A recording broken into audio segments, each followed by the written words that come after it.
Da guerra.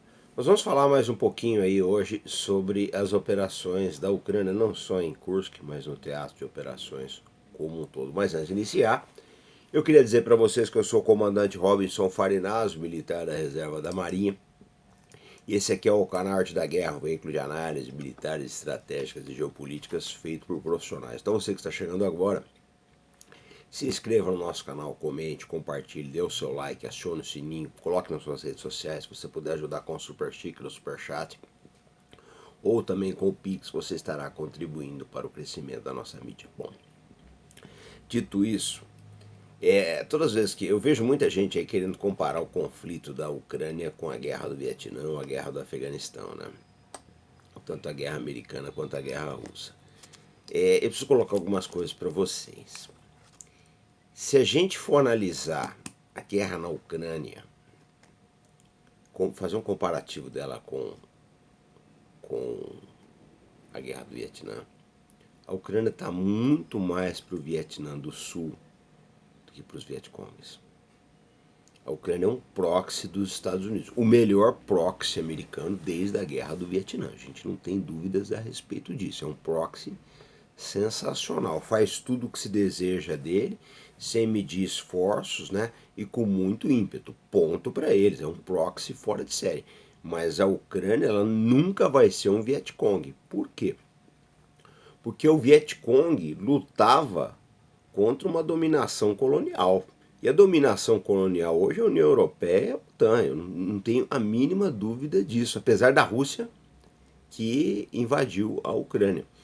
E eu acho também, eu vejo da seguinte forma: a Ucrânia ela não tem a pegada que os vietnamitas tinham, tanto o Vietnã do Norte quanto o Vietcong, tinham em termos de doutrinação e conscientização dos seus soldados. O soldado, tanto do Vietnã do Norte, né, quanto o Vietcong, eles eram bastante conscientes da importância da sua luta política. Na Ucrânia isso não acontece, tanto que eles precisam pegar o pessoal no laço aí. Como a gente sabe disso, a gente cansa de ver vídeos aí, gente fugindo para a Romênia, etc. Então, eu acho que essas tentativas aí de querer comparar a guerra na Ucrânia ao Vietnã, eu acho que, assim, nesse aspecto, né, querendo colocar os russos como os americanos e os ucranianos como os vietnamitas, eu acho que não funciona, não vai dar muito certo não. Até porque a gente precisa lembrar uma coisa que é bastante importante, né? Os vietnamitas eles já haviam de seguidas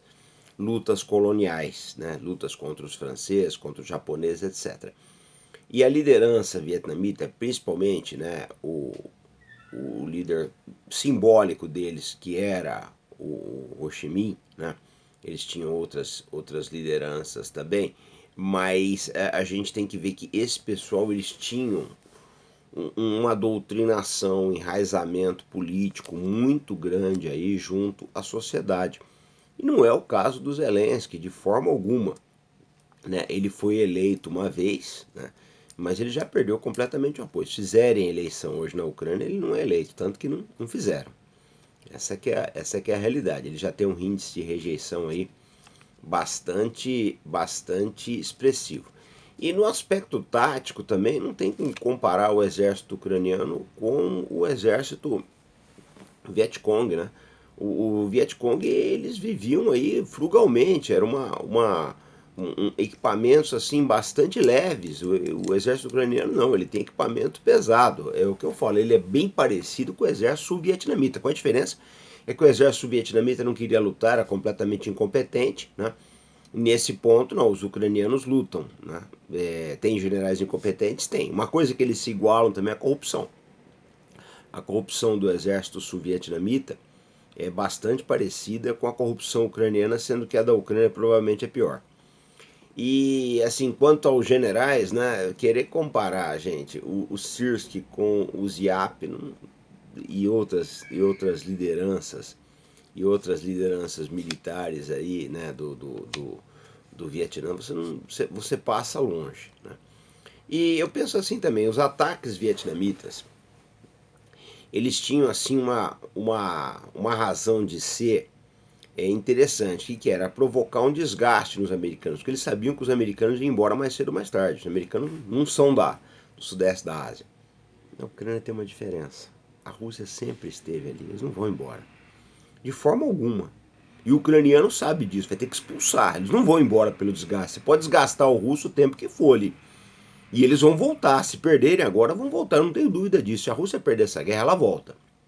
Né? Se o país não se fragmentar, ela volta. Então, esse conceito, esse contexto todo, ele precisa ser bastante analisado. Tem gente querendo comparar aí esse ataque a Kursk com a ofensiva do Tet. De forma alguma, não tem como. Não dá não tem padrão de comparação quanto a isso.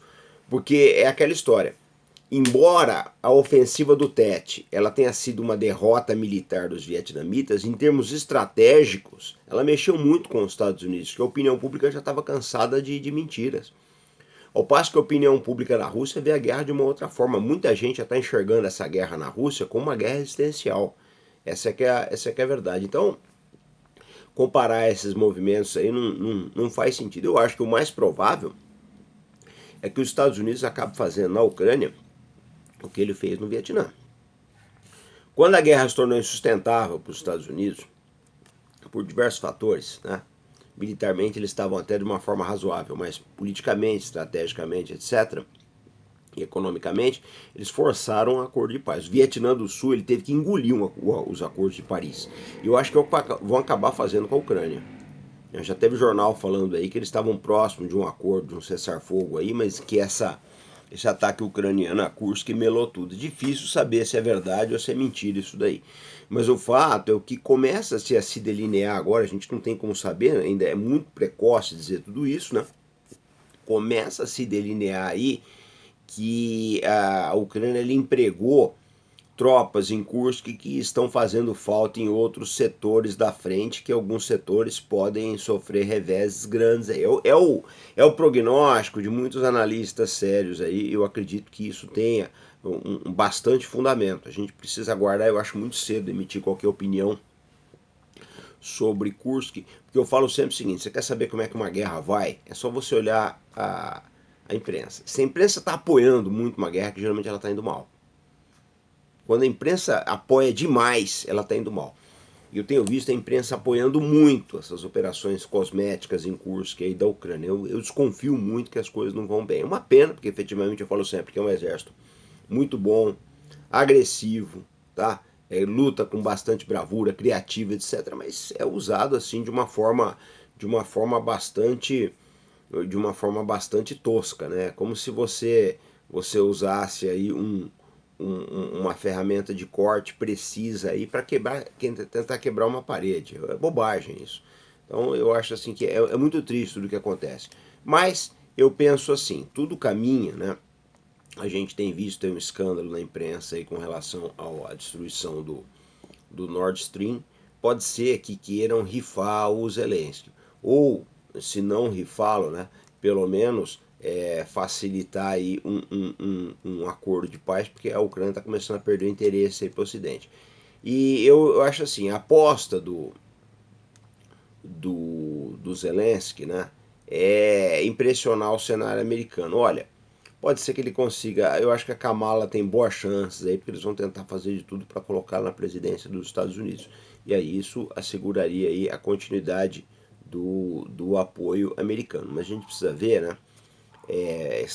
Uma se o Trump vem, que eu também acho difícil ele acabar com essa guerra. Acho que tudo está meio pastoso no momento. Mas a gente tem que ver o seguinte também.